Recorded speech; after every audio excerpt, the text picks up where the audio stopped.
lahat po ba ay na-bless? Praise God. Hallelujah. So we declare that this year is a blessed and victorious, amen, year. Ano po, kagaya na sabi ni Pastor Joseph kanina, hindi lamang tayo happy sa New Year, kundi victorious year 2025. Amen?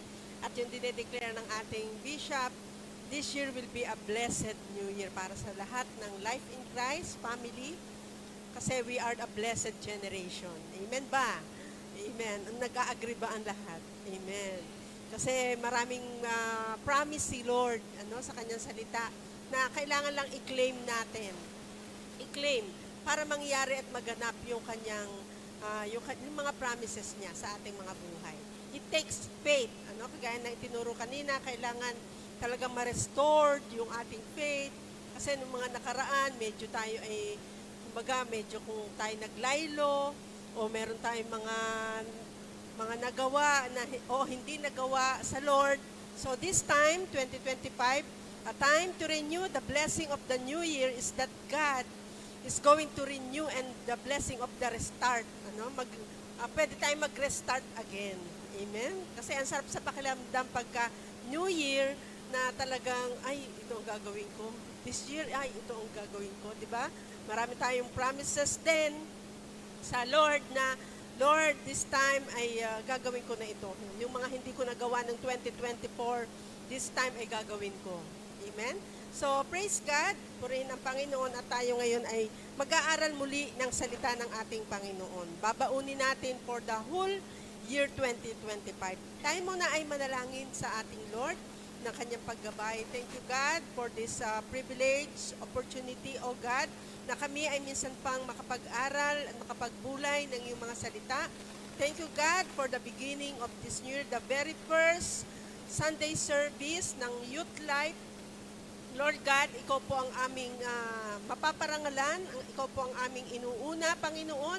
Lord, salamat sa kalakasan at patuloy na inaalaw mo kami, Panginoon, na makadako sa lugar na ito upang ikaw ay aming sambahin. Hindi lamang makita ang aming mga kapatiran, kundi ikaw mismo, Panginoon, ay aming maparangalan sa aming mga buhay. Lord, we thank you so much, God. Sa iyo namin ipinagkakatiwala ang oras na ito ng aming pag-aaral. Hallelujah. Open up our eyes, our spirit, O God, at ikaw lamang ang mangusap sa bawat isa po sa amin. Hallelujah. At ikaw din ang mapararangalan, maitataas ang iyong dakilang pangalan. Ito po ang aming nagkakaisang dalangin sa pangalan ni Jesus.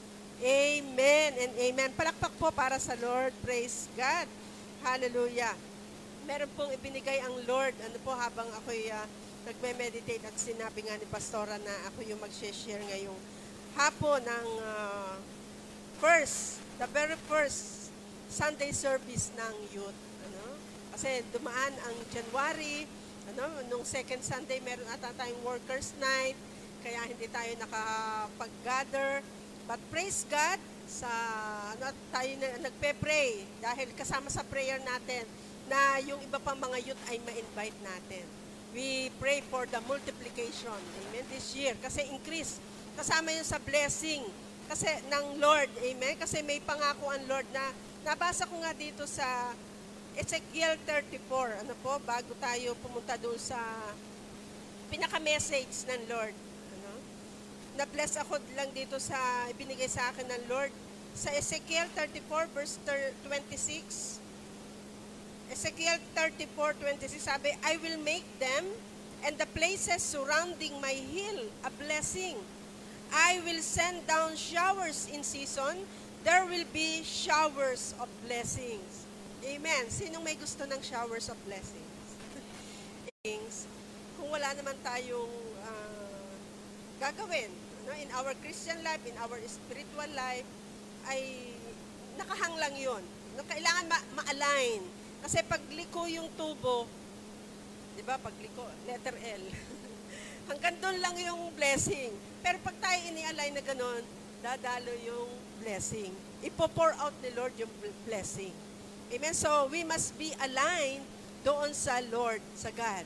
Amen? Kaya ang sabi dito, your restart begins at the heart. Kaya yung restart natin, renewal, nagsisimula sa puso. Kaya ito yung ating pag-aaralan ngayon, Psalms 51, verse 10. Ano ang sabi dito? Create in me a pure heart, O God, and renew a steadfast spirit within me. Sa ulo natin ito, i-quote natin, at ito yung memory verse natin. Renew a right spirit within me. Create in me, inaawit pa nga natin ito, create in me a clean heart, O God, and renew a right spirit or steadfast spirit within me. So, renewal or restart begins at the heart. Kailangan yung puso natin. So, let us revisit kung ano bang nangyari noong 2024 sa ating heart. Amen. Kumusta ba ang bawat heart ng bawat isa? Naka-align pa ba sa Lord? Or baka nandito lang ang presensya pero hindi naman naka-align sa Lord? Minsan ganun present in the church pero spiritually hindi naman present sa Lord. So, kailangan ay align tayo lahat ng aspect ng ating pong buhay. Amen. Kaya ano man yung nangyari sa past, meron man tayong nagawa na pagkakamali, meron man tayong hindi nagawa sa Lord, this time, renew our heart. Yung Lord, ito na po yung gagawin ko ngayon. Thank you, Lord, for that chance. This 2025, iaayos ko ang aking spiritual, yung kalooban mo sa akin, ang mangyari. Amen? Dinidesire ba natin yun? Amen? So, ano yung mga areas na kailangan nating magkaroon tayo ng fresh start sa ating Lord? Kasi new heart ang tinutukoy dito ni Haring David. To have the right spirit before God, kailangan natin ng renewal. Unang-una, 3 bagay lang po itong aking nais i-share. Renew our relationship to God. Ayun ang unang kailangan. The very basic. Kanina, very basic din yung itinuro ni, pinalikan lang natin yung ating faith kanina. But the bottom line there, doon sa tinuro ni Pastor Joseph, is our relationship to God. Kumusta ang inyong relationship kay God? Tanungin nga natin yung ating katabi. Kumusta na ba yung pagkakalob sa atin ni Lord? Kasi God is a God of promises and He will fulfill what He promised to you pag kinilaim natin. Amen? Pero pag hindi tayo naka-align, minsan nahihinder, hindi nangyayari, o kumbaga na-postpone yung dapat ay nasa atin na. Tumatagal. Imbis na answered prayer na, nahihinder pa kasi hindi handa. Sasabihin ni Lord, ay, dapat binigay ko na sa iyo. Pero minsan ang ating prayer, nagiging answer ng Lord ay no muna, no. Kasi hindi ka handa. Napabayaan natin yung ating devotion, yung ating relationship sa God, kasi hindi tayo prepared. Kasi mahal tayo ni Lord Ayaw niya tayong mapabaya, mapariwara o hindi maganda ang mangyari. Kaya tayo mismo kailangan prepared ang ating heart doon sa blessing na ibibigay ng Lord sa atin. Amen ba? Amen? Kaya sabing ganon ay kailangan tayo ay yung relationship natin kay Lord ay laging nating i-check. Tama. Amen. Yung ating devotion and quiet time sa Lord. Amen. Kasi pagka maayos ang relation mo kay God, everything else will fall into place.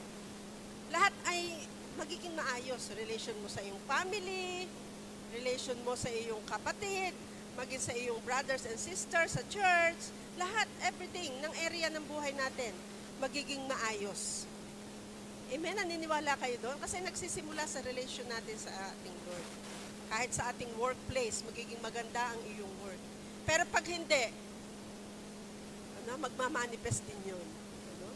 Lahat ay kaaway mo. Hindi maganda ang relation mo kay Lord, hindi rin maganda ang relation mo sa iyong kapwa. Pati pusa ay kaaway mo. Natadyakan mo. Kaya ngayon ay i-repent na din natin yun. Kung noon ay talagang hindi naging maganda ang anumang relasyon natin, unang-una, kailangan iayos talaga natin, unang-una yung relation natin kay Lord. Kapag maayos na yun, lahat kasi magpo-flow ang Spirit ni God, naandun yung iyong maayos maayos na spirit, magpo-flow ang spirit ni God sa ating relationship, sa ating kapatid, sa ating kapwa, sa ating magulang. Kung meron man tayong nasaktan natin ang ating magulang o mga kapatid, yung biological family natin, magiging maayos ang relationship natin doon. Amen ba? Ang sabi nga dito, kailangan yung wag natin pabayaan yung ating devotion, yung ating Bible reading. The Word of God is very crucial in our relationship to God. Kasi nag-i-speak si God sa atin through His Word. Ang sabi nga ng unang Pedro, 1 Peter 2:2, like newborn babies, crave pure spiritual milk so that by it, you may grow up in your salvation. So, unang-unang ating inaalagaan ay salvation. Diba? Binanggit din ni David, Lord, nung siya ay napawalay sa Diyos, ang unang-una niyang pinarestore ay the joy of my salvation. Kaya ang sabi ni Peter dito ay lagi nating manabik tayo sa gatas na espiritual. So that by it, you may grow up in your salvation. Kasunod agad yung lalago tayo sa ating yung kaligtasan, yung ating knowledge about salvation. Amen? So, napakahalaga ng ating Bible reading, devotion sa Lord. Amen. Binanggit din ito ni David. David described the value of God's Word in Psalms 19, verse 7 to 11. Ang sabi, the law of the Lord is perfect, refreshing the soul. The statutes of the Lord are trustworthy, making wise the simple. The precept of the Lord are right, giving joy to the heart. Ayan ang mga benefits ng pagbabasa ng Word of God. Amen. Joy. Nagkakaroon tayo ng wise, nagiging wise tayo. The commands of the Lord are radiant. Amen. Nagniningning. Giving light to the eyes. The fear of the Lord is pure, enduring forever. The decrees of the Lord are firm, and all of them are righteous. They are more precious than gold, than much pure gold. They are sweeter than honey from the honeycomb. By them your servant is warned. In keeping them, there is a great reward. Pag kinip talaga natin ang salita ng Diyos, great reward. Kasama doon yung mga binanggit na great reward. Meron kang joy, magpo-flow lahat. Joy, magiging radiant, kita sa mukha mo, kung ikay nagbabasa. Kasi minsan, yung lungkot-lungkot ng mukha mo na para bagang ikaw ay natakloban ng samantalang meron kang word na dala-dala. Kasi magpo-flow din yun. Nakikita sa ating aura, kumbaga, kung ikaw ba talaga ay nagde-devotion o meron kang word sa iyong puso.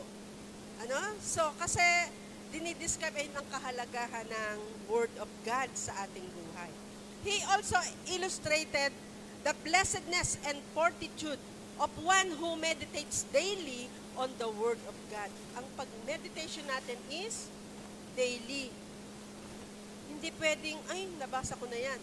Na-bless ako dun sa sinabi ni Pastor Joseph kanina. Ang Word of God ay, kumbaga, nabasa mo na lahat, alam mo na. Pero hindi pwedeng hindi ka kakain ngayon ng Word of God. Hindi mo sasabihin na, kumain na ako kahapon, hindi na ako kakain ngayon. Pwede ba yun? Malalambot tayo. Kasi, di ba, Word of God is like food. Pagkain ng ating kaluluwa.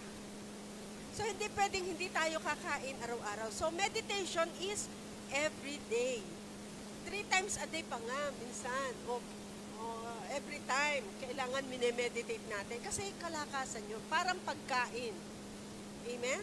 Araw-araw at 3 times a day, may merienda pa, kailangan tayo ay kumakain ng salita ng Diyos.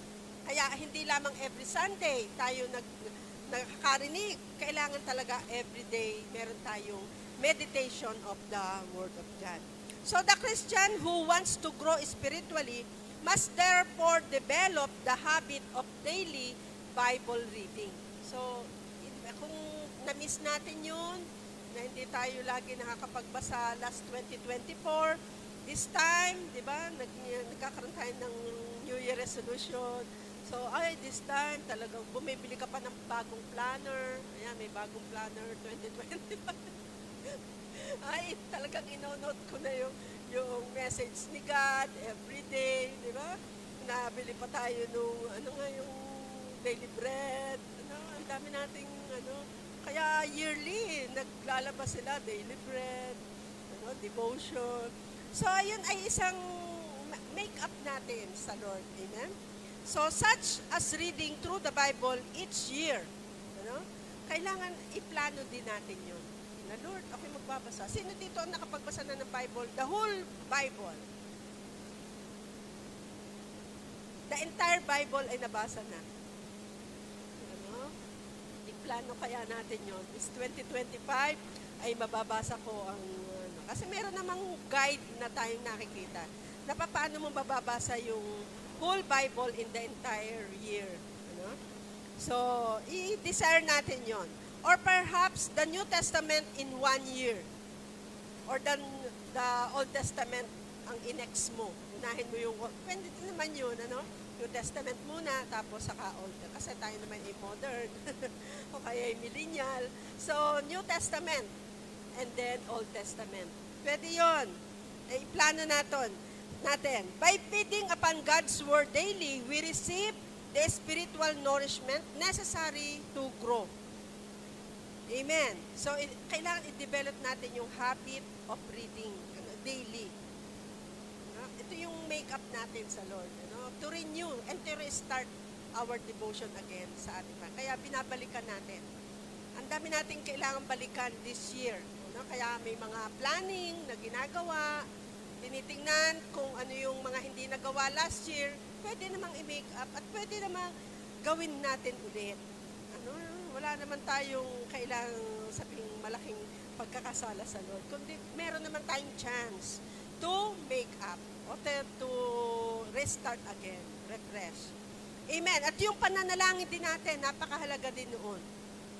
The practice of prayer is also required. Ang sabi dito, through prayer, we find mercy and grace to help us. Ano ang sabi dito nung Hebrew chapter 4 verse 16?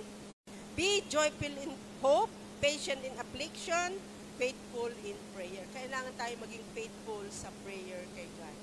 Kung magiging faithful tayo sa pag-receive ng word ni God, kailangan faithful din tayo sa pag-pray o pagkausap natin, talking to God.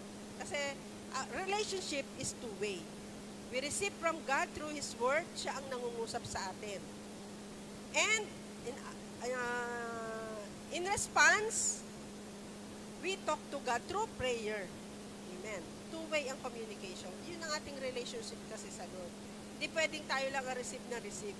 Wala naman tayong sinasabi. So, that is prayer. Amen. So, the Christian must therefore continue to steadfastly in prayer. Amen. Kagaya ni David, in example dito, si David, he prayed 3 times a day. Daniel chapter 6 verse 10, ang sabi doon.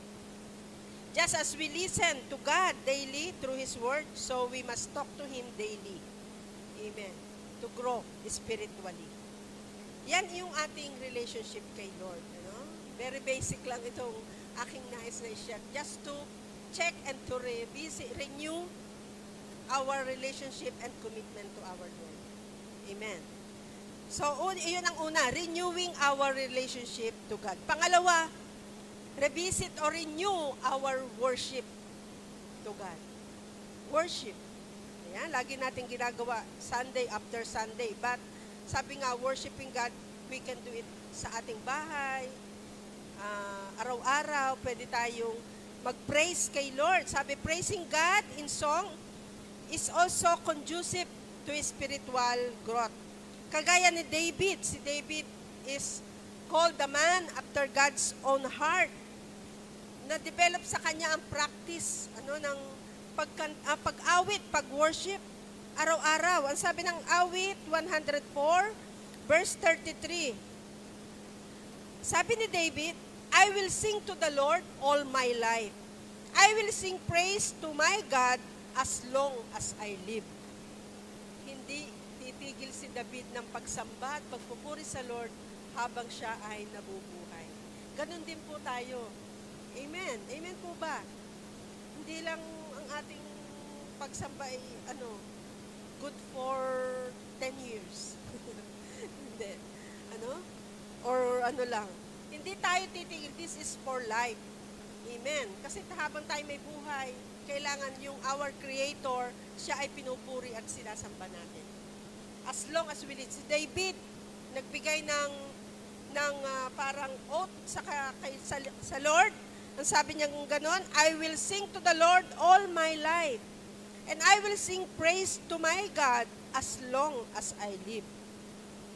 Sabi din sa Psalms 119, 164, 7 times a day I praise you for your righteous law. 7 times a day? Paano kaya yun? 7 times a day nagpupuri at sumasamba si David sa Lord. Hindi lamang everyday, pero 7 times a day. Amen. Ganun ka-worshipper. Kaya makikita natin sa sulat niya sa Psalms, laging may, oh God, yung expression ng heart ni David, talagang worshiper siya I will praise you, oh my God. Hindi, di ba, kung mababasa natin, laging may, oh God, oh my God. Kasi talagang nandun yung pagsamba at pagpupuri ni David. Ang sabi din ng Colossians chapter 3, verse 16, let the message of Christ dwell among you richly as you teach and admonish one another with all wisdom through psalms, hymns, and songs from the Spirit, singing to God with gratitude in your heart. Amen. So, even sa New Testament, sabi ganon, let the message of Christ dwell in your heart among you, richly and teach you and admonish one another with, sa ating pagsama-sama, tayo ay nagpupuri, umaawit ng mga psalms, hymns, and songs from the Spirit, singing to God with gratitude in our heart. So worship or singing is our habit. Maging habit natin ang ating pagsamba. Kahit nga naglalakad tayo, amen, papunta dito, o umawit lang tayo sa Lord. That is part of worship yun. Amen. Pag kayo naiinip, may nag-aantay ka ng sasakyan, tagal naman ni brother na susundo sa'yo. Pwede kang sumamba, mag-utter ng worship sa Lord. Amen? Anytime, anywhere, you can worship our God. Amen. Sabi din ng James 5:13, is anyone among you in trouble? Let them pray. Is anyone happy? Let them sing song of praise. Sinong happy? Dito. Lahat tayo happy. Amen? So let your heart sing joyfully, kahit worship sa ating Lord. Kasi yun ang sabi dito, Kaya napakaganda. Sabi ng James 5:13, kung may trouble, mag-pray ka. Pero kung ikaw ay happy, let them sing. Is anyone cheerful? Let him sing praises. Amen. So that is the command of the Lord. Ang sabi din ng Acts 16:25, about midnight, Paul and Silas were praying and singing hymns to God, and the other prisoners were listening to them. Nasa trouble si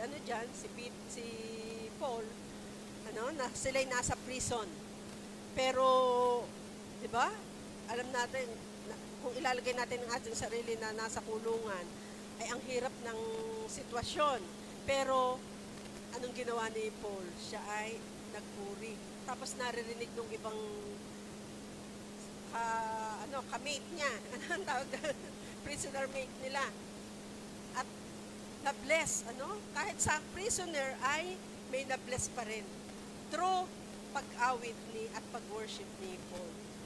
At kung ating babasahin pa doon sa Acts na yon ay miracle happen. Diba? May nalagot ang tanikala, maraming naganap. noong time na yon na si Paul ay nasa prison. So, praise God. So, check our heart. Lord, ikaw ba ay nasasamba ko pa? Amen? So, this time, double. I-double natin. The Christian should make singing a habit that is second nature to him or to her. Amen. So, as we develop the habit of daily Bible reading and prayer, let us also develop the habit of singing praises to God daily if we seek to grow. Amen. So, mag-grow pa tayo spiritually at sa ating relationship sa ating God. Amen. Our goal is our relationship up to our God. Ayun yung pangalawa. And last but not the least, maikli lang talaga ako magturo. Ayan, alam nila, Pastor Eddie. Number 3 is renewing our commitment to God. Ayan. The assemblying. Unang-una doon sa commitment is our fellowship. Yung assemblying, fellowship. Kasi that is also one of the way to Christian growth. So, assembling together with other Christians is very important. Alam natin yun sa Hebrews chapter 10, verse 24, di ba? And let us consider how we may inspire one another on toward love and good deeds, not giving up meeting together as some are in a habit of doing, but encouraging one another, and all the more as you see the day approaching. So, itong ating ginagawa ay part ng ating assemblying, at marami pa tayong gagawin this coming 2025. We will renew yung ating cell. Kanina, nag-seminar kami kay Pastor Joseph na talagang i-renew natin. So, may gathering, talagang meron tayong happy hour. Sabi, training is our happy hour. Amen. Happy ba tayo pag may training? Amen. Kasi yung iba nag-upgrade eh. Yung iba, yung mga teacher, umaattend ng, ng seminar, yearly ata, yung mga doktor, umaattend din sila. Nagse-seminar sa iba-ibang bansa pa. Tayo din, as Christian, kailangan i-upgrade at tayo din ay magkaroon ng mga training. So, this 2025, magkakaroon tayo ng discipleship, small group, or big, or plenary, na magkakaroon tayo ng seminars, at doon tayo ay matututo. Amen. So, commit. It takes time yung ating availability, yung ating time, ang hihingin sa atin ni Lord. Amen? At kung ayos ang ating relationship kay God, you will make time to attend. Amen. Kasi aayusin ni Lord ang inyong schedule. Amen. Praise God. So, therefore, Christians should make a strong habit of attending different gatherings or church gatherings. Amen. Sabi nga dito, attending as often as possible for worship or Bible study, etc. Ano man yun. The more we attend, the stronger the habit becomes. The less we attend, the weaker the habit becomes. Amen. So, lalakas tayo dun eh. So, Christians who make it a habit to skip the assemblies struggle in their effort to grow spiritually. No Christian has become stronger by neglecting the assembly. Walang Kristiyanong lalakas at tatatag kapag nineglect niya ang mga assembly. O hindi siya nakikipellowship. Ang pinaka-word dito sa atin is fellowship. Amen. Kayo na may mga single. Wala pa kayong mga ano ba yun? Kadobol. Wala pa kayong magbabawal sa inyong partner. Wala pa naman kayong mga anak na talagang kita natin, di ba? Pag nagkakaanak na, talagang ako nabe-bless, yung si Steph, nire-renew niya yung kanyang commitment. Kasama ang baby sa church. Ay cooperate si Ethan. Habang nakanta yung kanyang mami, ay siya na may nanonood lang, mamaya tulog na. Ay ayaw din naman magpaiwan sa bahay ng kanyang beloved. Sasama daw sa practice. Eh di sama. Kasama. Ang bata at kasama, meron siyang ano doon, audience. Silang dalawang mag-ama. Amen. Praise God. So, hindi hadlang kung ano man yung ating meron tayo. Ano? Kasi buhay natin, buhay to eh. Amen. Buhay natin ang tatatag, ano, ang pinatatatag ng Lord. Ano man yung sitwasyon natin sa buhay. Kami, hindi namin ilalayo. Kami naglingkod sa Panginoon. Wala kaming katulong. Tatlo, si Steph, si EJ, si Yuri. Kasama sa Bible study. Wala pang sasakyan, naka-tricycle. Paghahayo ay tricycle. Minsan kagaya nung testimony ni Pastor Joseph, nababasa ng ulan. Walang magagawa, pero ang Lord ang nag-iingat. Na pag may kaunting lagnat o hilot lang, hindi pwedeng ospital, walang hihilutin lang yun ni Nanay Normita nung nabubuhay pa yung isa naming kapatiran. So, God is good. Ipinapakita ng Lord.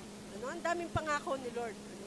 Sabi ni David, ako'y naging bata hanggang sa tumanda. Wala akong nakita na sino man naglingkod sa Panginoon ay kanyang pinabayaan.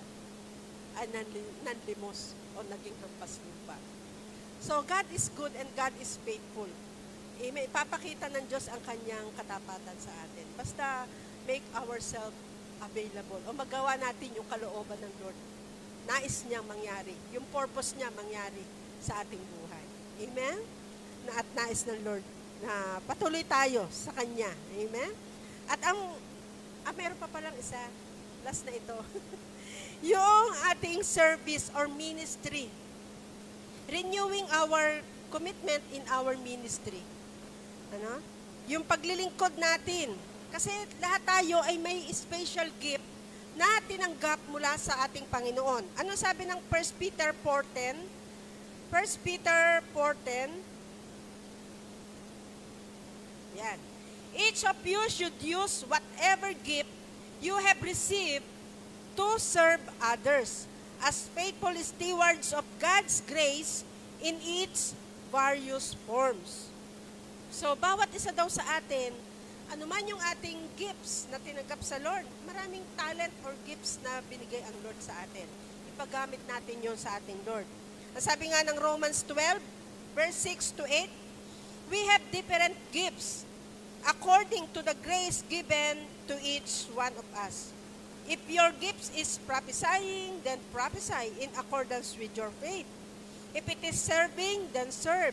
If it is teaching, then teach.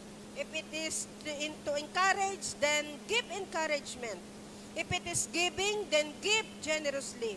If it is to lead, do it diligently. If it is to show mercy, do it cheerfully. Marami tayong gift. Lahat tayo ay mga talented. Amen? Talentado. Pinoy. Amen. Lahat, hindi masasabing wala kang gift. Lahat tayo ay may talent na ibinigay ang ating Panginoon. Different and various gift. Amen. So, anong sabi dito? God is glorified when we use our gifts to build or to edify, to build up the church. Amen. Sinong napapalakas yung buong iglesia pag nagagamit natin ang ating iba-ibang gift sa ministry at sa gawain ng ating Panginoon. Amen. Ipagamit natin. Kung merong talented diyan na magsayaw, ay mag-approach kay Ate Ba. At medyo tumatanda na yung ibang sorry, Pastor Eka. Medyo nagkakaedad at saka malay mo, bigyan na ng partner. Na naman. So, kailangan ay may another generation. So, sila Ate Saya naman, yung sa tambourine. Yung ibang mga modern dancer, pwede din kayong mag-approach kay Ate Ba na pwede kayo sa tambourine. Maglalagay uli hintay lang natin yung planning this coming Sunday. Maglalagay ng mga practice, para kayo makasayaw na din sa tambourine. Yung mga marunong sumayaw dyan. Amen? Praise God. At sa pag-awit, back up, singer, i-discover kayo ng The Voice. Amen. So, mag-approach lang po kayo. Kasi talagang ang church kailangan ng mga new generation na aawit para. The Lord is glorified when we use our gifts to Him. Walang ibang nag-glorify o naluluwalhati, kundi ang ating Diyos pag ipinapagamit natin sa Kanya. Romans 12:6, meron pa po yung last verse. Ayun na nga po yung binasa ko kanina. So, let us serve like Jesus. Ano? Si Jesus is a humble or servant. Ano? Sabi nga, napunta siya dito sa lupa, hindi para maglingkod, hindi para paglingkuran, kundi upang maglingkod. Amen? Ganun din po tayo. Tayo ay gagamitin ng ating Panginoon. Mightily. Amen. At maraming dadalhin ang Lord na kaluluwa. Kasi isa yun sa prayer natin at i-answer, gagrant ni Lord yung ating prayer do sa 7 days prayer and fasting natin, na there will be growth in every community. Diba? Pag nasa community, dadalhin din ng Lord dito. So, eventually, tayo din ay magkakaroon ng growth dito sa loob ng church. So, ay na isa nating goal is 2025 na marami pang magpagamit sa ating Lord. Amen? Amen po? Serve like Jesus. God is looking for people who is faithful and available. Available ka ba? Sabi mo nga sa inyong katabi, available ka ba? Amen? Kailangan ay available tayo kay Lord. Amen? Kasi si Lord, ibinigay na yung buhay niya para sa atin, para magkaroon tayo ng kaligtasan. Amen? Wala tayong ibang maibabalik sa Lord, kundi yung ating serbisyo. Kasi hindi naman tayo pwedeng magpapako na. Lord, ipapapako na din para tapos na din yung buhay ko. At ayaw na nating maghirap sa amon din. Pero hindi kung ano yung meron tayong talent, kung ano yung meron tayo, kung ano man yun, ipagamit natin sa Lord. Yung ating lakas. Amen? Ipagamit yung ating talent, ipagamit natin sa Lord. Amen? Meron ba tayong na-receive sa oras na ito? Amen? So, renewing. Amen? Renew our commitment to our God. Amen? Palakpakan natin ang ating Lord. Hallelujah. At tayo ay magpasalamat. Lord, we thank you so much, God, for your word, for the revelation. At tunay nga, Panginoon, ito po ay aming maisagawa, may apply namin for this year 2025. Lord, revisiting our relationship to you, Lord God, our devotion, hayaan mo, Panginoon, na more pa naming magawa, Panginoon, yung aming devotion sa iyo, Panginoon. Quiet time, O God. At patuloy ka naming maranasan in a very personal way, O Lord God. At ganun din, Panginoon, kapag ayos ang aming relasyon, everything else will fall into place. O God, ang lahang relasyon namin sa aming kapwa, ang aming fellowship, ang aming commitment, O God, ay marerestore din, Panginoon, at marerenew. Salamat, Panginoon, sa patuloy na pangungusap mo sa amin. Hallelujah, God. At sa mga kabataan pa na wala dito, patuloy mo din silang i-bless, ingatan, Panginoon. At Lord God, ano man yung prayer ng iyong mga anak, Panginoon, sa lugar na ito, Lord, ikaw po ang mag-grant. Ano man yung mga motto nila, Panginoon, you will grant that word of declaration for this 2025. Thank you, God. To you all the glory and honor in Jesus' name. Amen and amen. Praise God.